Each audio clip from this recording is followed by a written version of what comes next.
উমা মা, তোমার হাতে এগুলো কি? এই দুষ্টু, আমার হাতে এগুলো অনেক রকমের চকলেট। অনেক রকমের চকলেট? হ্যাঁ, মামা আমাকে একটা দেবে? তুই একটা নিবি? হ্যাঁ। ঠিক আছে, তাহলে একটা পছন্দ করে নিয়ে নে। কোনটা নিই, কোনটা? কোনটা নিবি?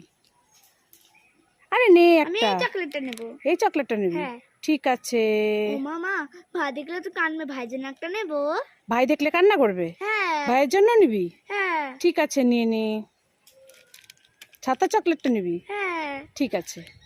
ভাই তুই পাশের বাড়িতে খেলা হচ্ছে বুনুর সঙ্গে, ওই বুনুটা দেখলেও তো কানবে, বুনুর জন্য একটা নেব। বোনটা দেখলে কান্না করবে? হ্যাঁ। হ্যাঁ, ঠিক আছে, নিয়ে নে, নিয়ে নে। এটা নিবি? ঠিক। উমা মা, ওদের বাড়িতে আরো 3 জন আছে, ওরা দেখলেও তো কান্না করবে, আমি সবগুলাই নিয়ে নিই। যা, সবগুলোই তো তোরা নিয়ে নিলি, তাহলে আমি কি খাবো? তুমি হ্যাঁ, তুমি হাতটা করে খাও। আমি একটা আং আং করে খাবো? হ্যাঁ। সবগুলো চকলেট নিয়ে চলে গেল।